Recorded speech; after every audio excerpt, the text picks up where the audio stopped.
Bismillahirrahmanirrahim. Assalamualaikum warahmatullahi wabarakatuh.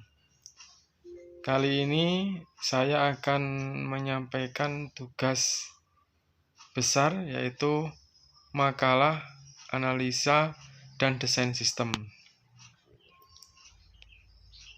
Untuk makalah dan analisa desain sistem ini, saya akan menyampaikan presentasi adalah sebagai berikut, yaitu yang pertama adalah halaman judul, cover, kemudian kata pengantar yang berkenaan dengan tugas besar,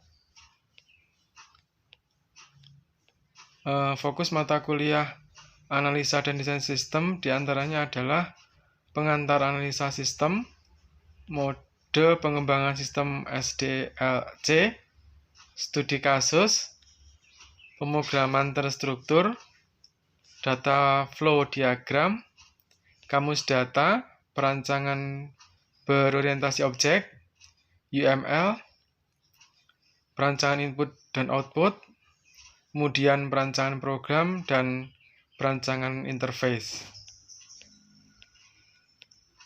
Untuk daftar isinya yaitu cover, kata pengantar, daftar isi, pendahuluan yang berisi latar belakang dan tujuan, kemudian bab 2 landasan teori yang berisi analisis dan perancangan sistem, serta sistem informasi. Kemudian untuk bab 3 yaitu analisa sistem berjalan.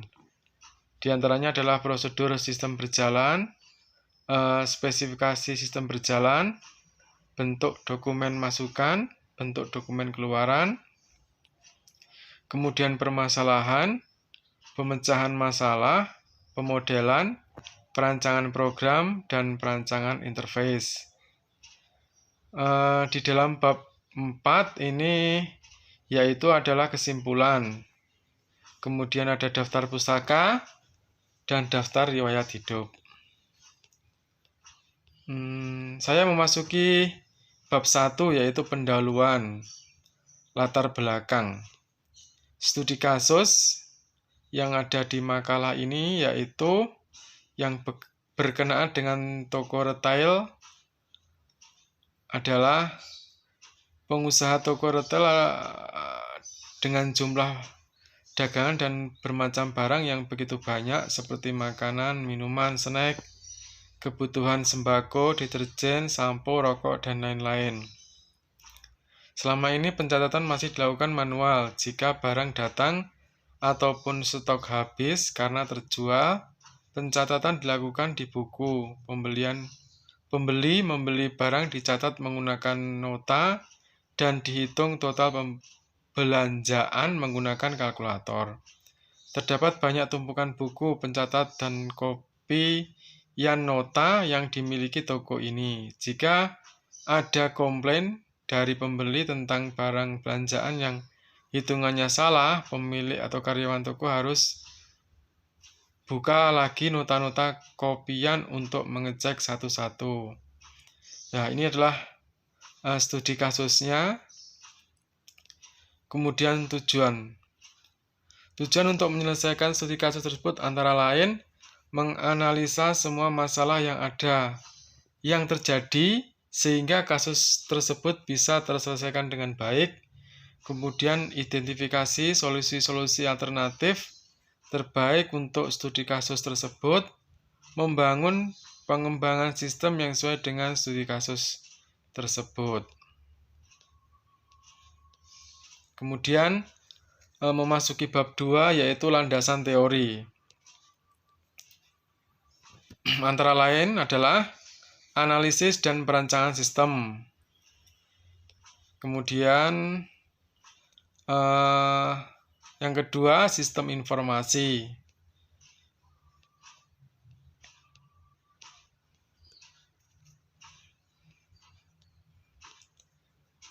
Setelah itu kita menuju ke bab 3 yaitu analisa sistem berjalan. Di antaranya adalah prosedur sistem berjalan. Ya, ini dari studi kasusnya. Kemudian spesifikasi sistem berjalan. Ini spesifikasi yang berisi bentuk dokumen masukan, kemudian bentuk dokumen keluaran. Kemudian permasalahan. Permasalahan problem yang dihadapi pada studi kasus menganalisis semua permasalahan kemungkinan yang terjadi, mengidentifikasi solusi-solusi alternatif untuk menjawab semua permasalahan, membangun sistem, metode pengembangan sistem yang sesuai yang digunakan untuk membangun sistem. Kemudian pemecahan masalah, yaitu problem yang dihadapi toko retail dengan sistem pencatatan secara manual adalah sistem keluar masuk barang kurang bisa terkontrol, sistem keuangan kurang bisa terkendali dengan baik, sistem pemasaran kurang begitu bagus. Kemudian solusinya, membangun aplikasi pendukung untuk mengolah sistem keluar masuk barang, membuat aplikasi pendukung untuk mengolah sistem keuangan, kemudian pembuatan aplikasi pendukung untuk pengolahan sistem pemasaran. Pemodelan yaitu DFD yang diusulkan adalah sebagai berikut.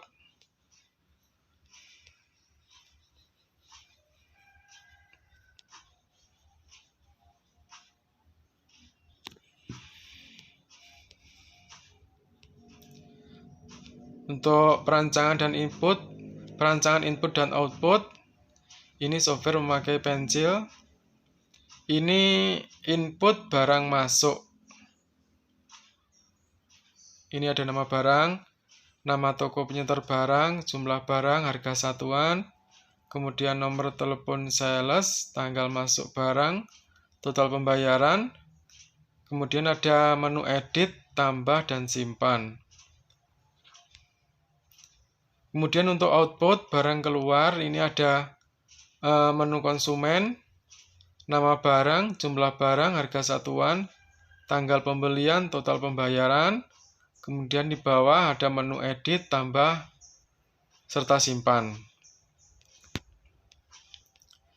Kemudian perancangan program model HIPPO. Ini sistem informasi penjualan toko retail. HIPPO-nya adalah sebagai berikut. Pemesanan barang, pembayaran, ada pengiriman, pelaporan. Kemudian pemesanan barang ini ada penawaran barang, order penjualan, penerbitan faktur penjualan. Kemudian di pembayaran ini ada pembayaran tunai dan pembayaran kredit. Kemudian pengiriman, ini ada penyimpanan barang, ada penyiapan barang maksud saya. Kemudian ada pengiriman barang, rektur penjualan. Kemudian untuk pelaporan ini ada pelaporan penjualan. Ini contoh HIPPO sistem informasi penjualan retailnya. Kemudian untuk flowchart, yaitu ini ada start, kemudian dilanjutkan ke produksi item setiap jenis produk, kemudian ke barang dipajang, konsumen pembeli,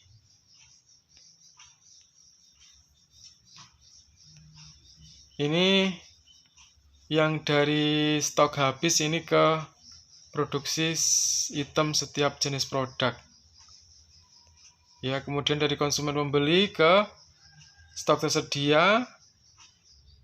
Ini ada apa tidak? Kalau ada ini stok terjual. Kemudian ada konfirmasi konsumen. Konsumen membayar sejumlah total transaksi. Uang diterima. Kalau iya, barang diterima, dikirim. Selesai. Finish. Kemudian untuk perancangan interface, ini nama tokonya adalah Toko Maju. Ini contoh aplikasi berbasis webnya. Ini ada menu login, toko maju ya namanya. Terus kemudian ada menu username, password, login. Ini bila ada loginnya ada kesalahan username atau password, ini ada peringatan. Username atau password salah, silakan login kembali. Ini adalah pesan peringatan loginnya. Kemudian untuk tampilan layar utama adalah sebagai berikut. Ada menu, beranda, data pemesanan barang, list pemesanan barang, antar pesanan. Kemudian ada pengaturan. Ini dashboardnya. Kemudian adalah tampilan antarmuka kelola kategori, yaitu adalah sebagai berikut. Ini dashboardnya sudah muncul. List pemesanan barang. Ini ada kode, ada nama barang. Misalnya seperti sabun, sampo, minyak goreng, pembersih lantai, mie instan, snack. Kemudian ada menunya, tambah pemesanan, ubah pesanan, atau hapus pesanan. Ini adalah tampilan antarmuka kelola kategori. Kemudian untuk contoh tampilan berbasis mobile, ini adalah sebagai berikut. Ini toko maju. Ini aplikasi yang ada di HP, contoh sederhananya. Kemudian rencana halaman utamanya, ini ada logonya di atas, toko maju. Kemudian ada menu di bawah, beranda, data pemesanan barang, list pemesanan barang, antar pemesanan. Kemudian untuk tampilan pada menu utama, nah ini ada list pemesanan barangnya, dashboardnya. Ini ada kode barang, kemudian contohnya dari barang tersebut. Kemudian di bawah ada tambah pemesanan, ubah pemesanan, hapus pemesanan. Nah, ini adalah contoh dari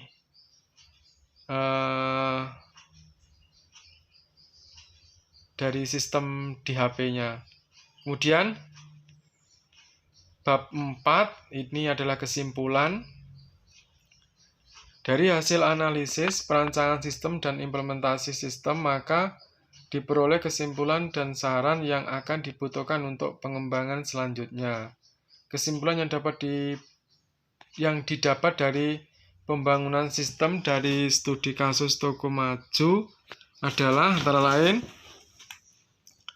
dengan adanya analisis sistem berjalan ini diharapkan dapat membantu mempermudah penyimpanan dan penyampaikan informasi untuk perkembangan toko maju. Kemudian dengan adanya perancangan interface ini diharapkan dapat meningkatkan kualitas pelayanan sekolah kepada konsumen. Dengan adanya tampilan berbasis web dan mobile, diharapkan dapat memberikan kemudahan kepada konsumen untuk melihat produk-produk yang dipasarkan, sehingga konsumen dapat dengan mudah mencari apa yang diinginkan tanpa datang ke toko maju. Ya, ini adalah kesimpulannya. Kemudian ini adalah daftar pustaka. Terus yang terakhir adalah daftar riwayat hidup. Ini adalah daftar riwayat hidup.